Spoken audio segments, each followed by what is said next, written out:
In this video, we will explore the meaning, causes, and solutions for error code 25E in Samsung inverter refrigerators. Let's start by mentioning that these refrigerators are designed with two internal coils or evaporators, requiring two defrost systems to operate. In this context, error code 25E is related to issues in the refrigerator's defrost system, specifically in the fresh food compartment. To resolve error code 25E, it's essential to understand how this system works, which consists of four main components. A. Control system.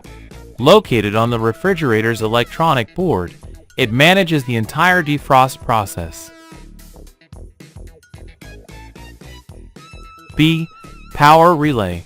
Found on the control board, it allows the passage of electrical current, usually 120 VAC, to the defrost heater when instructed by the board. C.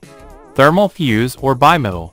Acts as a thermal fuse in the circuit, stopping current flow when the temperature in the area rises excessively due to the heater's operation.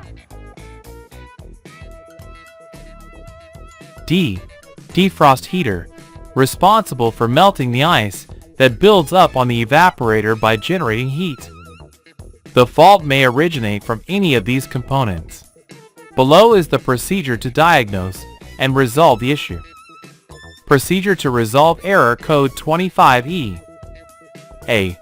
Disconnect the refrigerator from the power supply and leave the doors open for several hours to ensure complete defrosting.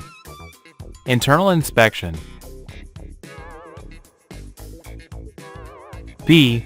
Once defrosted, carefully remove the upper cover in the fresh food compartment that protects the fan. C.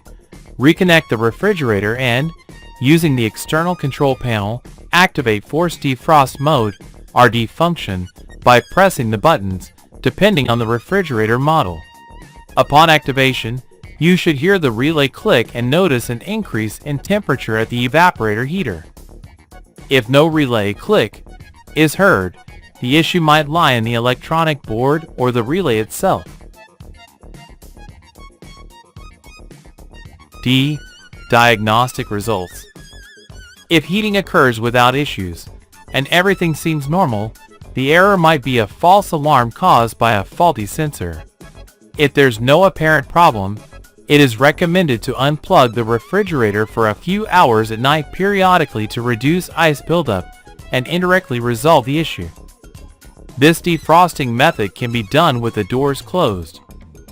Keep in mind, if heating doesn't occur, there is a real fault in the system. E.